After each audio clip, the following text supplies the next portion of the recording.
Hello, everybody, and welcome to the Spiritual Journey podcast. I always love starting this podcast by saying thank you. I feel so very blessed with this podcast. It's reaching so many people, and my objective was really to simplify spirituality and guide people on their journey. And the messages I receive regularly just let me know I'm doing that. So thank you, thank you. Thank you for everyone that's listened. Thank you for everyone that's supported. Thank you for everyone that's messaged. I really, really appreciate it with all my heart. My name is Nimesh, call me Nims, whatever resonates. I'm an Akashic record reader, Akashic trainer, podcast host, podcast creator, as well as a spiritual coach and mentor. I love what I get to do. I get to guide people on their journey to truly shine their light. And I really do feel like we're being pushed to shine our light differently right now, and I'm here for it. So, if my voice resonates, please do reach out. I also on this podcast get to interview some amazing guests. And I'm excited to have Isabelle on this podcast today. I'm looking forward to a very insightful conversation, but I'd love for Isabelle to introduce herself. So Isabelle, thank you for being here. Please introduce yourself. Yes, thank you so much for having me here. My name is Isabelle Tierney, and by trade, I'm a licensed marriage and family therapist. But my greatest passion is to be, like you said, a spiritual mentor, a spiritual guide. And in my training, I went to 4 years of the Barbara Brennan School of Healing, which was an energy healing school that completely changed my life and taught me so much about spirituality and other realms and accessing our guides, all the things, right? And then I use psychology and science to inform all of my work. And I really love that because, like you say so often, we're human and we're souls, right? And we all know the line of we are not human beings learning to be spiritual. We're spiritual beings learning to be human, and bringing humanity and spirituality together is one of my greatest joys. And I think we resonate a lot with that. I love it. I do. I totally agree. And I remember when we first met, we were talking about being the bridge, and that's really what I feel that many of us are, is that bridge between, humanity and spirituality, third dimension, the fifth dimension, that's what we're going to call it. Some of us call it ascension, whatever resonates. But we are going through a shift. And we talked about the shift when we first, and it's just, and I talk a lot about it on this podcast. It's everybody's going through something, and everybody's feeling something. Everybody's feeling a shift. Everyone talks about loving change. Oh my God, I love change. Yeah, people only love change when they can know what's coming or can control it. The unknown actually is very scary for humans, and this phase is really about the unknown. We're all going through a shift. We're all going through a massive, and I remember you when we talked, you called it the great remembering, and shifting from the great forgetting to the great. And I love that because we are remembering, right? Spirituality is really about remembering who we are as souls. And when we talk about gifts, modalities, and our soul already knows who we are. Our soul already knows that we're the gift. Whereas humans, our egos gets in the way. So I'd love to ask you about, when we talk about the great shift and what's happening, the energetically on the planet, what's your take on it? How would you describe it? I was journaling the other day.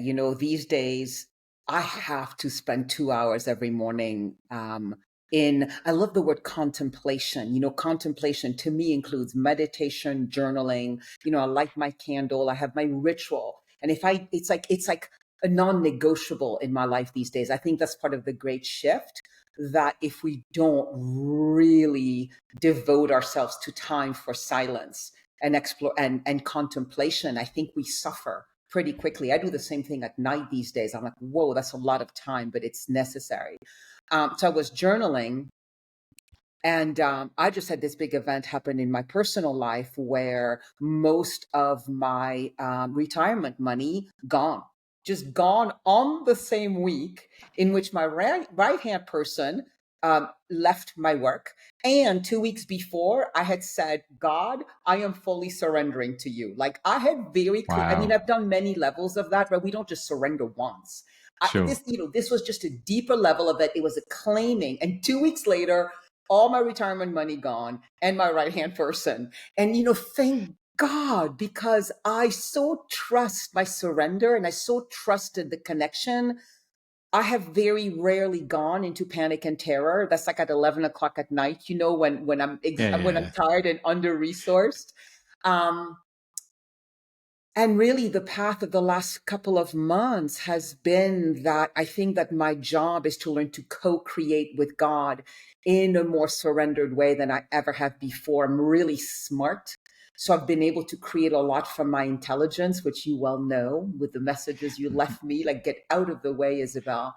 And then this word, the great forgetting, just landed. You know how, and we can talk more about that, how spirit guides, Sure. our guides speak to us. It felt like a bung. And it was like the great forgetting. I think for millennia, maybe since the history of man, we come in and we forget who we are. Many teachers say that. And then there's this great remembering. Some people call it the second coming of Christ. There's so many people Sure. talking about Yeah. this in different language. But what I love about the great remembering is that we don't have to go out there to look for peace, love, and joy for who we are. It's in us. And it's a matter of lifting what gets in the way of that and remembering. And to me, it sounds a lot less exhausting than like trying to like create it anew. It's already here. And then Yeah. it can become this almost like this treasure hunt, like the hero's journey, to get to the treasure at the core of who we are. I love it. I love it. And I'll come back to the great remembering and the great forgetting because I feel like it's a deeper topic. But I'd love for you to take the listeners of this podcast through what does surrendering feel like to you if they wanted to. So let's say somebody's going through something and right now they're like, you know what, I want to surrender. I'm done. I want to let go and I truly surrender. What would Mm. that look like to you? Great question. So there is a moment when what we've been doing just isn't working anymore. And it doesn't matter if on the outside it looks like we can be successful, we can have all the accoutrements, of what's called success. And some of us lose that, right? So some of us come to surrender from loss. Some of us come to surrender from a place of, this isn't right. The way that I'm running my life with doing, and controlling and trying to manipulate the world isn't working anymore. And this thing, like, I think there's this greater thing than me. There's this greater power than me. Now, that in itself took me months, if not years, to get to, right? Because, we often project onto God our childhood stuff. So for a long time, I didn't trust God. God was not this consciousness that I could surrender into, because at my parents, I couldn't surrender into that. So even the concept of, well, who the hell do I surrender to, was actually years long to get to that. And now I have this Wow. absolute faith that there's this love that is so much wiser, smarter, more loving, more everything than me. And I'm just not interested anymore in being the I that thinks is running the show. And so I really made a declaration, right? It was a real commitment to say, I'm going to get out of the way because I trust that there's a power greater than me that can run my life better than I can run it. So I hope I answered that, because it's such a beautiful, rich question you have. And there's many ways I could answer it. Yeah, no, beautifully answered. And for me, surrendering is really about the intention of letting go. Because our ego really kind of wants to keep us safe, doesn't want us to change. And as you said, sometimes this period can be overwhelming. It really can. And it's our need, it's our expectation of what life looks like. It's our wanting to control what the future looks like, that really kind of keeps us stuck. And for me, it's just surrendering and trusting in the moment. Whatever higher power, whether it's God, source, whatever you call it, it doesn't matter. We all believe, most of us believe there's a higher power, whatever you call it. And it's really just trusting and just intention of just letting go and surrendering. It's just as you say, it can lead to some craziness, like you experienced. I'm curious. I'm sure you went through a journey when all of that happened in just such a short space of time. You lost your retirement money, and your right hand decided to leave. I mean, to me, it feels like a rebirth, and it feels like a really good reset. We did talk about this, but what can you share about? Because I'm feeling like a lot of people can relate and going through some sort of crazy crisis. So, what can you share about what you went through Mm. that's going to help the listeners? Mm. Yeah, I think talking about other listeners, what I'm seeing both in friends and clients, like people, many people are having crises happens where there's a loss of something that kept them secure. So I just talked to one of my deepest spiritual friends yesterday, and she just went through a very serious health crisis where she did not think she was going to make it. I just started working with this client. They just lost their baby 3 days after this baby was born. My right hand person actually was just telling me, yeah, I won't say the names, that she is she's pregnant and she literally feels like she has no idea who she is anymore. She went into this deep depression where she's like, I don't even know who I am. And thankfully, because of the way that, I can see patterns, even talking to her the other day, I hadn't talked to her in a couple of months because she was so in the dark. I said to her, I said, honey, what if you were to consider that this is actually, like you call it, a rebirth? And for some, the rebirth might not be very turbulent. And for others of us, it's very turbulent. And so for me, like I said to you, Nims, is I knew that 2 weeks before I had surrendered. And the synchronicity, this is not one account. This was not one investment account. They were four different investments that had nothing to do with each other. All of Wow. whom I got the Wow. same week, including my right hand person that I had no clue was going to quit. And so like I said, when we're under resourced, and for me, it's usually nighttime. And I would start saying, oh my God, what's going to happen in the future? What am I going to do? All the fear thoughts, I call them red zone thoughts. I really did not last very long with that. There was something that would say, wait, hold on. You chose to surrender. Can you trust? Can you trust? Can you trust? And so different people with different skills will last longer in periods of terror and fear. But that's why podcasts like yours are so important, because they help us remember, oh, maybe there's a deeper, extraordinary, bigger purpose for what's happening to me than when I look at it just from my individual point of view. And then it looks like absolute, shit show. I don't know if I'm allowed to say that on the You podcast. are. It's fine. Yeah. And it's as you said, a lot of people are going through rebirth, and I guess what I'd ask the listeners to do is go back to a period where you experienced deep pain, whatever it was, whether it was emotional, physical, monetary, and just consider how much do you grow from that. And for me, when you're going through something that's like a major rebirth, it is so easy to get lost in the emotion of what you're going through. But if you can stop, breathe, and ask, well, hold on, how is this serving me? How is this expanding me? What am I learning? Because everything we're going through, in some way, we asked for, right? And it's hard sometimes to really accept that.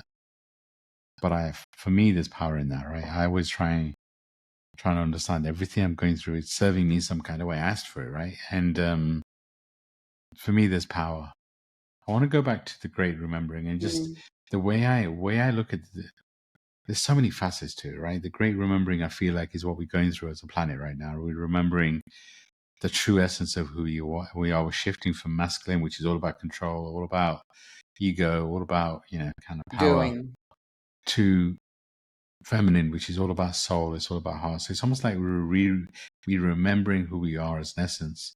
But even as a human, I believe that before we kind of come into this physical body, we have all these soul contracts, all these agreements of what we're going to agree, what we're going to experience in this life, and we have all these. But obviously, if we get a soul contract with somebody to experience pain, if we remembered that, then obviously, why would we want to experience pain? So we as humans would do everything we can to avoid pain. But that's what happens is when we come into this physical body, we know that what we're here to experience as a soul, but that's when the veil of amnesia comes. So even as humans, we are remembering who we are as a true essence. Then if you then add on that what the planet's going through, and then we're remembering the essence of what, to me, the great remembering actually then has so much of a deeper meaning, because I feel as humans, we've always had the veil getting thinner and thinner. As we get more experience, as we do the work, I feel the veil gets thinner and thinner, which is why we can connect to the higher realms in such a deeper way when we do the work. So that's the great remembering for us as humans. But when we think about it on a planetary level, this great remembering that we're going through right now feels like such a deeper, which is why so many of us are going through rebirth. So many of us are going through this sort of awakening. So when you say that you received the message about the great forgetting and the great remembering, can you expand on that? What does it mean to you to shift from the great forgetting to the great remembering? I mean, without sounding too cliche or dramatic, look at our planet. You know, um, there's both so much darkness, right? There's the potential for even more. I mean, we look at our country and what's happening in our country, and we look at the planet, what just happened in North Carolina. Is there's one could focus on what poor stewards we have been of this planet, of each other, right? Um, and I think what I'm seeing, what's really exciting, is that more and more, like you're saying, of us are waking up, remembering whatever the word is. And we can't do it alone. That's one of the big pieces that I know. That's why when you invited me to your podcast, I was like, yes, because we can't do it alone. The Yeah. other thing is that I believe, and I'm sure you do too, there's thankfully not this. It's like if we were to get mathematical, the ratio of how many of us bringing light does not have to be bigger than the ratio of darkness. It's like the light is so much more powerful that it's exponential. So whatever that tipping point is that we're going to get to, with those of us light workers who are committed to bringing heaven on earth, if we were to call into the planet, but we don't know what that tipping point is. This podcast could be the tipping point, right? Like Yeah. Who we knows? don't Yeah, know. exactly. And what I love about the great forgetting too is I grew up with shame being the way that I was taught life lessons. So I have this very deep passion in all the methodologies that I teach is to help people understand why they become who they become. So I teach people the science of why they become their worst version of themselves, the psychology, and the spirituality. It's like it's really not our fault. We all had a soul contract or have a planetary contract to forget that we're peace, love, and joy. And Yeah. now we've also decided in this planetary contract that we're going to start remembering. And so what I say is that it's not your fault, but it is your responsibility. So that gives us the blameless, like it's not your fault. You had trauma, you whatever, but it is your responsibility. And I do believe that. I do believe it is our responsibility, those of us who are lucky enough to be able to see this light, feel this light, be awake to this light, to really show up. And I think that's why I lost the money, is because I think that I could always show up, not all the way, because you see, I always had the retirement money, right? And so Spirit was like, Playing listen, safe. you're doing a good job, you're showing up well, but we really need. And so it took away one of the things that kept me in security. And Yeah. I don't mind because now I'm showing up even more. I love it. I love it. And this is the thing, we can't always control what happens to us, but we have responsibility. We can control how we respond. And and I feel like for a lot of people, they're safety blankets, and that's probably what the money was. If that just is taken away, and it's just, well, hold on, how much do we truly trust in who we are? It's like I was telling you about my mentor before we started, Cedric Jeffrey, and before she passed away in March 2020 in a fire, and before she did that, I knew I was playing safe. I knew that she was my safety blanket. She'd do events, and I'd be there, I'd be supporting. I wouldn't be hiding, but I was still playing safe. And then when she left the realm, I knew that I was playing safe. So this is where partly this is where the podcast came from. So I knew I had to be seen. And that is what I feel like a lot of us are going through is, we talk about light and dark, and, we all have light and dark in us, right? There's no light without dark. And for me, working on the darkness is accepting is part of who I am. Correct. And embracing all of who I am. And once you embrace who you are, then you give the darkness, you take away the power the darkness may have over you. It's just, so even the word light workers, it's just that we're all here to shine a light and guide people. And I feel Including into the like, shadow, yeah, right? and I feel like a lot of us have to go through darkness and be the light in the darkness, even for those that are going through dark. And it's just, and look, if some people choose to stay in darkness for a while, or to choose to stay in third dimension or whatever for a while, that's okay too. There's no right or wrong. I really believe we're all on a journey. We all have a choice. And it's our own unique, beautiful journey. We should embrace it. Yeah, who are we to think we know what anybody's journey is? This is always when I say this sentence to people, can get really offended, but I'm going to say it anyway because I know you're going to get it. Barbara Brennan. So I went to this healing school, and the reason I love this, so I think you and I are the same. It's like we're both deeply spiritual, but we can get pretty snarky when it gets like spiritual bypassing. It's like Sure. for me, that's why I love the humanity and the divinity, right? And so what the 4 years were of the school was to go deeply into our consciousness. We did the whole sophomore year was the shadow. I mean, we went deep in.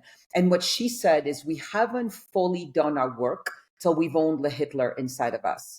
And a sentence I always add is, we haven't fully done our work till we own. It used to be, I used to say Mother Teresa. I actually don't know how happy she actually was, not that her journals have come out, but we are capable of both. If we are one, we are capable of the darkest of the dark and the lightest of the light. And so for us to be like, well, they're bad because they're doing this, is judgment and doesn't help healing at all. But can I know what I'm capable of? And can I take responsibility for bringing light even when the darkness calls me? And, the darkness can be a smaller thing, like eating more than my body needs or being unkind to my partner, right? There's many ways the shadow pieces in us show up. They don't have to all be dramatic. But every day I have a choice. Do I choose the light? Do I choose the darkness? Do I choose the light? Do I choose the darkness? And every time we do that, I fully believe this. Every time we choose the light, we bring more light into to stand out. More light stands out. More light shows up. So don't ever That's, underestimate it. List to your listeners. Don't ever underestimate that every time you make a choice to go towards the light, however small it is, you are actually adding more light to the planet. and that's the beauty of it, right? We all have a choice. And even when you're in darkness, and look, let's be honest, right? We've all experienced severe darkness at different times in our lives, right? And it's knowing that this is a phase and this too shall pass is also for me looking for that light. Because sometimes, I'll always say that pain is inevitable, suffering is optional. Correct. So sometimes we're meant to go through some painful, you could call it dark experiences. But it's like you were saying earlier, we have a choice. And we can't always choose, we can't choose what happens to us because, in many ways, our soul's already picked, right? Our soul's picked what we're here to experience. But we can choose how to respond. And by the way, we can also have a conversation with our soul and ask, what were you thinking? What was going on when when we planned out this existence? Why does it involve so many roller coasters? But I've certainly had those conversations. so have I. And I've loved it. And I always would recommend, do it. One of the reason the methodology that I have, the latest one that's called the Feel Good Life methodology, its point is to help us recognize when we are in the stress response, what I call the red zone. We could call it our worst version of ourselves, and then to give us 3 steps to shift out of it. So my company's name is actually called Choice Point, because what I learned about 15 years ago is that between an impulse and an action, so between the time I have the thought to say the unkind thing or to have that extra cookie or whatever, to the time we act, is only a quarter second long. and expanding that quarter second is called the choice point, to actually be able to not go down the old neural pathway of habitual behavior or a trauma, but to choose something new that's loving and supportive, became my obsession. So I was like, okay, I call my company choice, because I realized there were not many tools and objects that help people at that moment of choice point. We can read a book at 10 o'clock at night that reminds us to be loving, but in those moments when that quarter second is like right in front of us and we could react or respond, that's my whole career has been dedicated to helping people at that choice point, because it's literally what changes our lives and the lives of this planet. Wow. So I'd love to know more about kind of your journey and, kind of when you talk about the red point, can you go deeper into kind of what led you to it? And can you go deeper into, if somebody's feeling that they're in that, dark place where they've got no choices. And, we talked about it before. I like calling it practice the pause, where you breathe and you choose to respond rather than react. Yes. But I'd love for you to, what led you to that space? And can you talk more about how would somebody get out of that red zone? Yeah, I love that. So as a soul, I love that, because usually when I do podcasts, I have to explain, we come in with soul contracts, but we just did that. So I don't have to explain that again.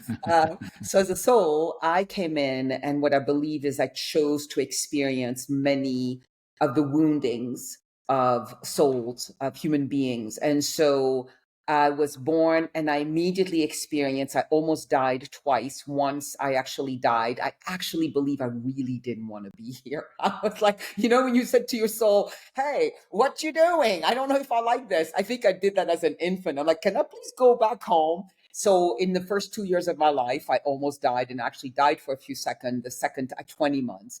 And then I grew up in an abusive household. And so I was raised by a caregiver, and she was physically and emotionally abusive. And then her husband was sexually abusive, and he was an alcoholic.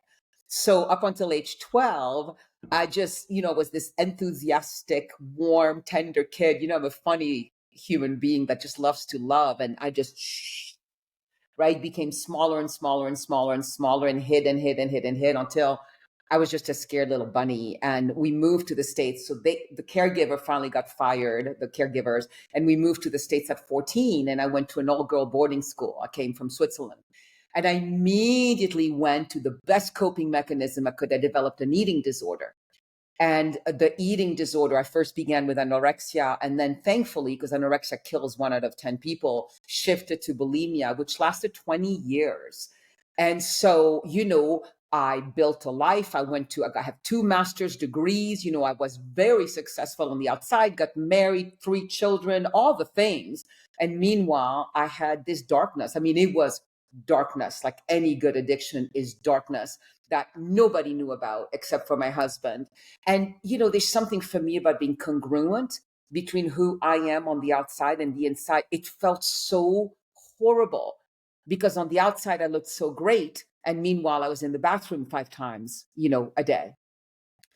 And I just I read the Celestine prophecy, opened up to spirituality. But again, just like I said before, there was nothing that could help me in that moment of impulse. It's like once I decided I was going to act out my eating disorder, there was nothing that could stop me. And that's really when I started on this journey to say, like, how do I not go into so much shame? Because shame, of course, kept the addiction cycle going. I would have the impulse, I would do the action, and then I would spend the next 48 hours just shaming myself. And then guess what? That would start the whole cycle all over again, right? So that was one of the pieces I worked on, is shame. And I have a good story. I'll tell you this story. I don't tell it to that many people. It was towards the end of my eating disorder, and I was on the floor of the toilet. I had just purged, and I was just in hell, right? And I just was feeling so much shame. And those moments when a voice speaks as though they're next to you? This voice said, what if this is God wanting to know this through you? What is God? And I just remember thinking, wait, what?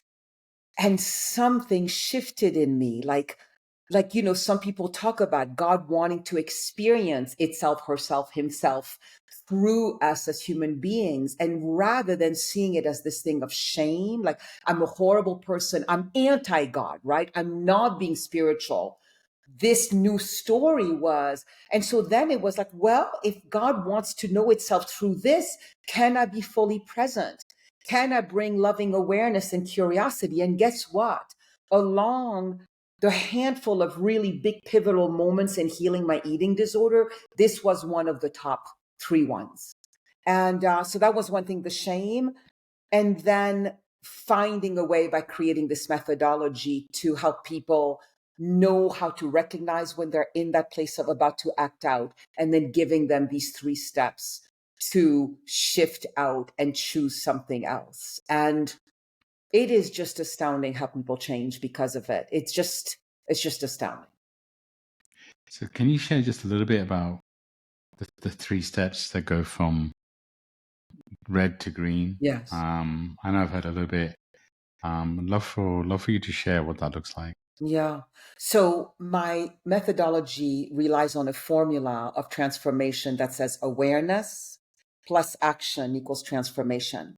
And as a therapist, what I was really good at for many years, for 20 years, at the awareness part, right? We can look at why families created this trigger, but often we can get stuck in awareness. Nothing wrong with awareness, it's vital. But I love adding the action piece. And so for awareness, I want people to imagine a triangle with the colors of the traffic light, red, yellow, green. And the red zone is the stress response. And what I learned when I went through another big crisis in my life is that who we become in the stress response is everything we don't want to be. We become competitive, unkind. We feel separate. We feel like we don't belong. We become competitive. And what's crazy is that it's an outdated survival mechanism that actually leads us to become our darkest selves. And to get to when we get to the green zone, which is at the bottom of the triangle, the green zone is the opposite. When our bodies think we're safe, the relaxation response, we access love and peace and joy and like everything we want to be lives at the bottom of the triangle. So that's the first step of this work. Where am I at in this moment? So listeners, when you think of the scale and you think numbers 1 to 10 on the scale, 1 is all the way red zone, 10 is all the way green.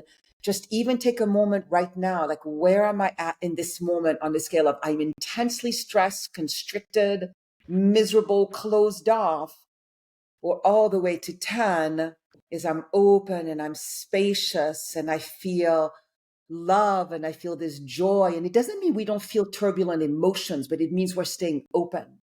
So that's the first step, is awareness, because once you have awareness, the 3 steps follow is if you are in the red zone, you do the step stop, just like you. And the stop is don't believe anything you think, feel, or want to do. Because in the red zone, all your thinking is distorted. You are thinking you're in danger when you are not. So your partner is the enemy, your body becomes the enemy, your colleague becomes the enemy. And so stopping actually stops neural pathways from driving down and us doing the old path and the old habitual path. The second step, think yellow. The yellow zone is slow down and breathe. It goes with your pause. Slow down and breathe starts allowing our bodies to go, oh, maybe I'm safe. We start becoming capable of thinking rationally again, of having choice. Choice comes back in the yellow zone. And then the third step is go. And that is we act on a feel good habit. That is a habit actually brings us to the green zone that makes us feel sustainably good. And that is actually when the brain gets rewired into the new neural pathway that leads us in the moment to live in the green zone. And over time, the more you practice this work, you live in the green zone. I lived at a 3 for most of my life because of my eating disorder.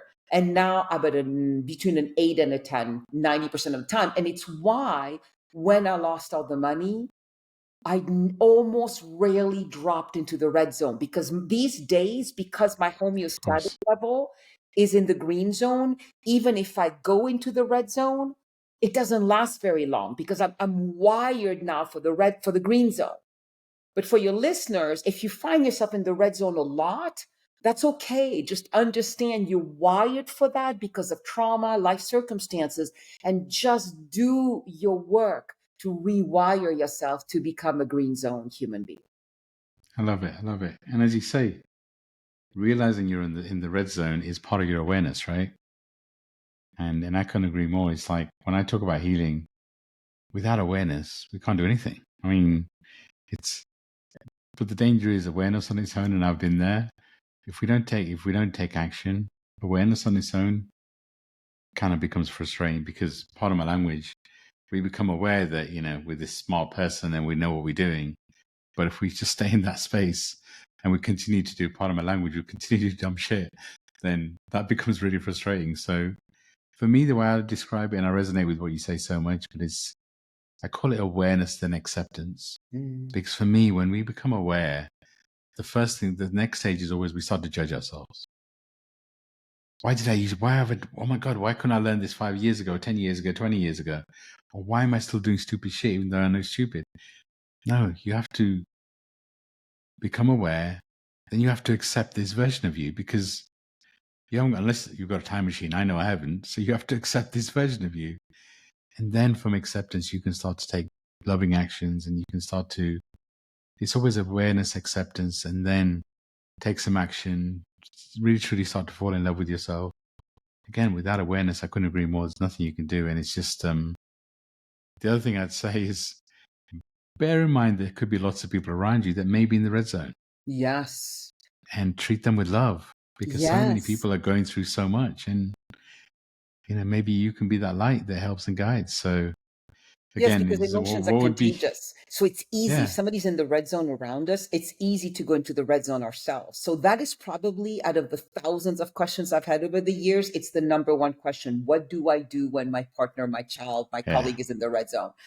Something I want to say, I think I said this, my mantra of my work is it's not your fault, but it is your responsibility. So under the awareness is it's not your fault. And I explain the science of why we become who we become in the red zone. It's literally not our fault. It's literally an outdated evolutionary mechanism. yeah, And then it I love is your that. responsibility, right? That's when we then practice the 3 steps. And I fully believe that we are actually, as a humanity, as a planet, we are shifting our brain from the outdated living primarily in the limbic brain.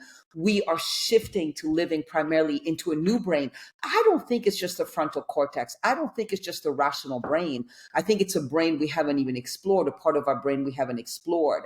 And so this is another thing about my work. Every time we move from red to green, we create a miracle. Marianne Williamson says a miracle is a shift in perception. Every Yeah. time we do that, we create a miracle and we rewire our brain. And I think we rewire the brain of this human race. And so it's not your fault. It's not your fault. It's not your partner's fault when they're in the red zone, but it is your responsibility to regulate yourself and come back to the green zone. And once you have that choice, then it is important that you do it. If I stay in the red zone and I languish in the red zone and I bathe in the red zone and I, victimize, like, that's I need to buck up and change that. And again, go back to that's the first question, we asked, right? That's the first question you asked our listeners is, what zone are you in? And that honest conversation with yourself is a really good start to becoming aware. So that's because we kid ourselves, right? We go into this and actually I love that. It's not your fault, It's but it's not. your responsibility. I love it. You know It's so what? It's powerful. so interesting because what I find is that, first of all, most people, when they take my courses, they say, oh my God, I thought I was a green zone human being. I am so much more red zone, because we spend the first few weeks just in the awareness piece. So that's one piece. So I love that. We fool ourselves until we track. We The do. other one Yeah. is like, what I love is when my husband comes into the kitchen and I just notice he's cranky. And any of us who are empath, which we all are, doing this work, we can feel it. And if I say to him, how are you? He goes, fine. And then doesn't tell me anything. But the moment I say, on a 1 to 10, honey, how are you? And then he'll say 5. And it's like my nervous system immediately relaxes because I grew up with people always being dangerous, right? You never knew. And I think many of us have that. We never knew when they were going to be mad, when I was going to be punished, right? And so just to even ask your partner to be willing to use that language with your child, children are great. Adolescents, they'll just say, Mom, I'm in the red zone. And can you give me a few minutes? As opposed to being like, I got into a fight with my friend. They don't want to share that with their parents, but just that calling it zones or the numbers allows people to share more easily and gives the listener a lot of information that can be really helpful. So I love that. Yeah, just to ask where I use it at 10. It's really interesting with the work I do. I ask, so I work on what I call 4 bodies: physical, mental, emotional, spiritual. And with all the clients on a weekly basis, I get them to rate themselves 0 to 10 for each body. So physically, how do you feel in your physical body? And then you go into your mental. How do you feel in your brain? How do you feel, kind of, and then how do you feel emotionally? How do you feel with the love around you? And then spiritually, how would you feel connection to source? And I always say it's not about always being tens. It's not. It really isn't, because we're having a human experience. If you're a 5, accept you're a 5. It's okay. It's not. There's no good or bad. There's no judgment here. It's that getting into awareness. Because again, for me, if you know which body is not in alignment, it gives you an idea physically. Then okay, you got to do something physically. But if it's mentally, then kind of maybe just breathe, go into a meditative state, connect with and shift from that mental state to a more heart. And if it's, you're missing some love, emotion, then go mix with some people that give you love. It's that. And if you're missing the spiritual connection, then call in your guides. Do some meditation, go in nature. There's just all of our answers inside of ourselves. I love what And if you're we could saying. truly, if we could truly just focus on what's inside, and even if you have some people in the red zone around you, I'm a big believer everything in your external world is a result of your internal world. So Yes, as me you too. start working on you, then maybe the people around you don't see as much red. That is So so just, correct. And you know what else I say? I say that I call them feel good channels. They're all sacred. And so, when people first start my work, they're like, red zone is bad, right? Because the ego has to have dualism. Like if red zone, and as we go deeper into the work, it's like, no, I even have a protocol that when somebody's in the red zone, I realized one day that I was assuming that people wanted to get out of the red zone. So I would always say, practice the 3 steps. And this voice was, who do you think you are? Assuming people. So you know what I do now? I say to them, what would you like? So this is group session. I say, would you like to stay in the red zone for a bit? And then I put a timer. I put a timer for 5-10 minutes and I say, go for it. Describe it. I feel anxious. No storytelling because the story perpetuates, yeah, right? But just like, what am I noticing? And then after 5-10 minutes, I say, how do you feel? Sometimes they feel better because they were fully allowed themselves to they've be in the released. truth of being at a 2 or 3. And then I'll say, okay, do you want to do the 3 steps now? And it's just, it's like when we think of a radio station, it's all the same energy that does 107.9 or 98.6. It's the same energy that does channel 3 or channel 8. It just is moved through a different filter. And life force through the filter, the constricted filter of the stress response, becomes narrow and constricted and pressurized and competitive and this and that. The life force in the openness of the bottom of the triangle becomes spacious and loving, and we can feel rage and fear and jealousy in the green zone. Like the green zone does not mean we don't feel the human emotions. It means we don't constrict against them and we allow them to flow through us. So I'm glad you brought that up. It's a very important part of my work. I never talk about getting rid of any human emotions. I talk about learning to be with them in an open spaciousness. I love it. I love it. And it's kind of what I say. We're a soul having human experience. So if you're experiencing red, maybe you meant to experience red for a while. But obviously, pain is inevitable, suffering is optional. If you choose to stay there, then again, that's your choice. Yes, but do I it wouldn't recommend it. consciously. Yeah, But do it that's the point. consciously, right? That's the In difference. awareness. In awareness. Exactly. Like, wow, I'm really noticing. Oh, I'm so mad. And I want to tell myself the story that Brian was such a jerk today. Oh, and I'm just noticing that I'm wanting to push him away. Like you can make it this gorgeous exploration of the red zone. And sometimes I'm like, wow, the thoughts and the actions, the impulses that come from there. But if I don't act from them, then I'm responsible with that. And it's just another aspect of consciousness that I am as a human being, not to be hated. It's actually, you said something really important, which I just want to highlight, and that is it's it's more focused on how you're really feeling rather than your story. Because I always remember Sidra would used to say, "Your story doesn't interest me," and it's like, I'm like, wait, what? She used to tell, when we were working with clients, like, and it's kind of true.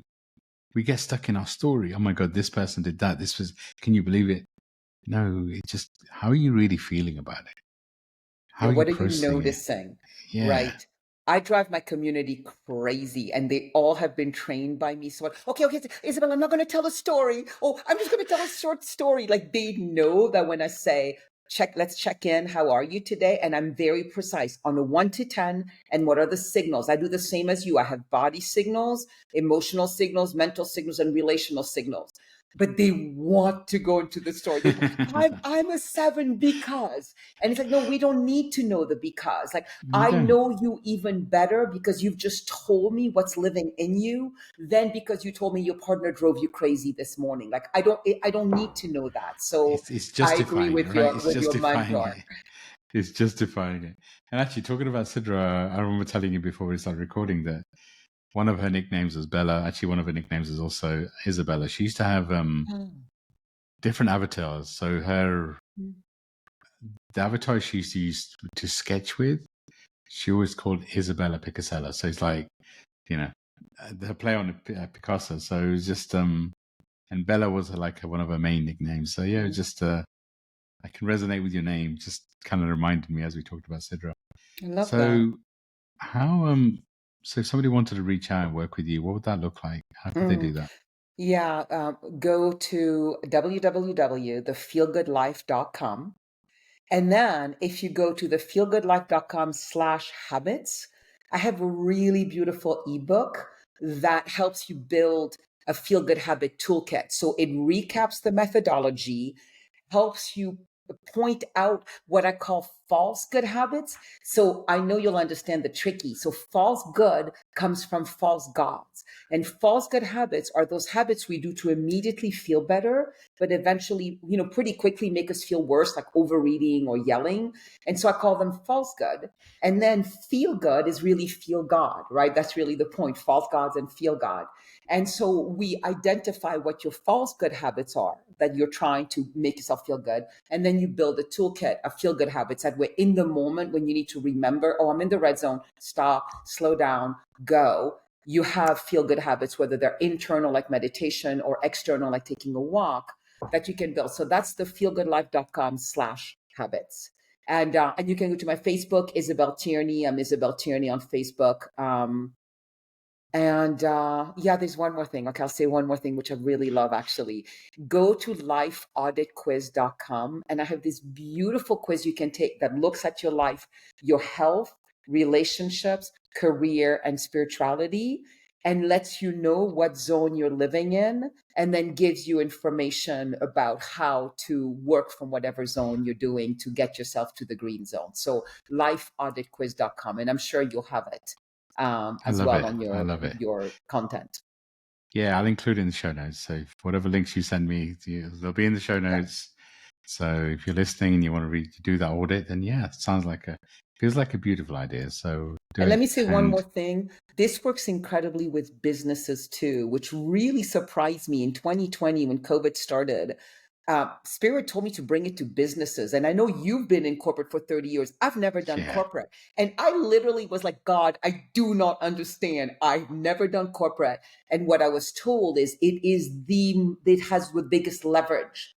It's the yeah, place that can have the biggest leverage. So I have worked with all kinds of companies that from construction companies to global brands, and they change so much using this methodology too. So if anybody of your listeners has a company where people are disconnected, are stressed out, are not showing up as their best selves, especially as teams, this work is really incredible in team settings. I love it. I love it. And I'm going to ask you, and I always love asking guests near the end of the episode to suggest a couple of journal prompts to kind of go deep on. I love what we share and I love what we channel. Is there any journal prompts you can think of that would guide our listeners to really kind of become more aware? Yeah, it's interesting when you asked me that at the beginning. So the first one is what I was asking before, is picture that 1 to 10 red, yellow, green scale, and just throughout the day, where am I?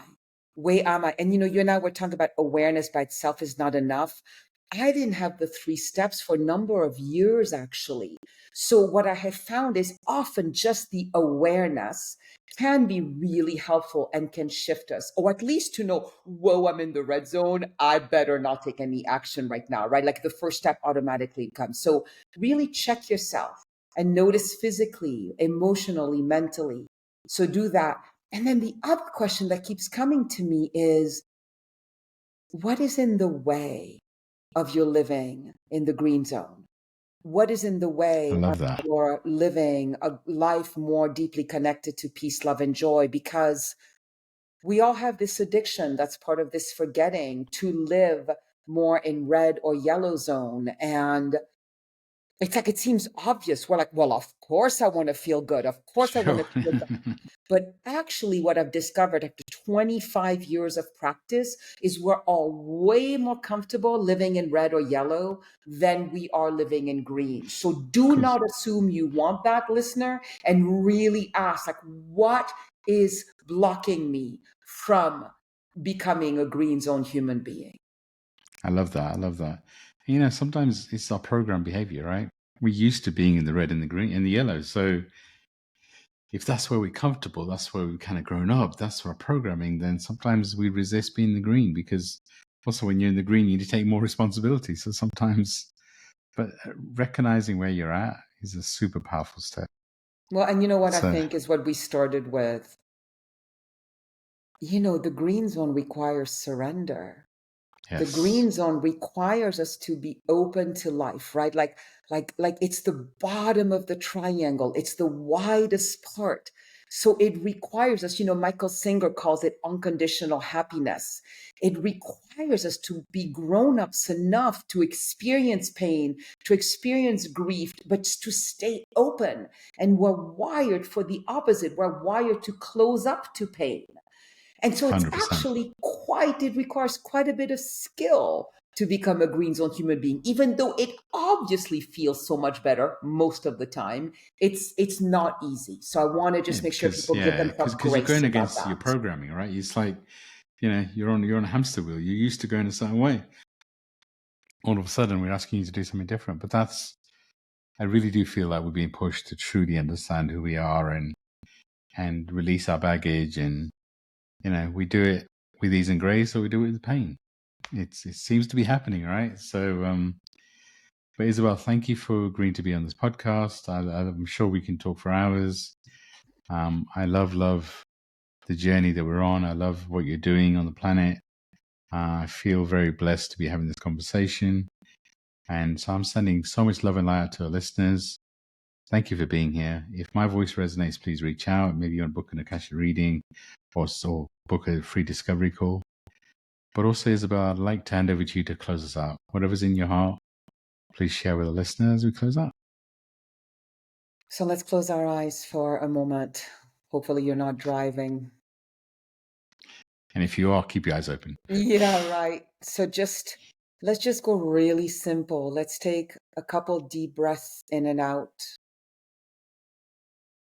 really focusing on the arising and the falling of your breath.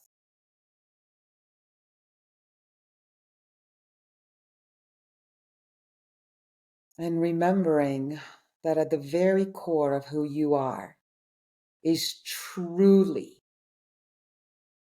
this endless peace, love, and joy.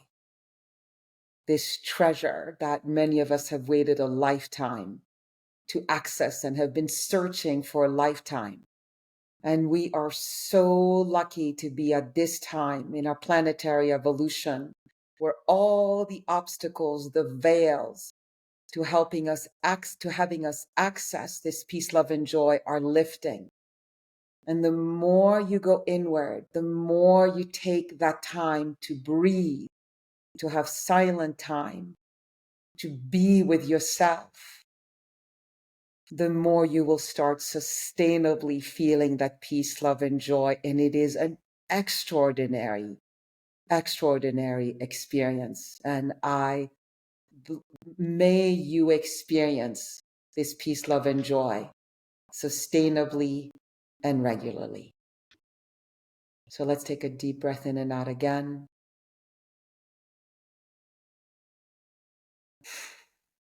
And so it is. And opening our eyes. Wow. Thank you. Thank you. Thank you. Mm. Sending so much love and light out. Thank you, Isabelle. Thank you for being here. Thank you for shining your light. And I'm sure we'll be back on another episode soon. Thank you. Thank you. Thank you. See you later, everyone. Bye.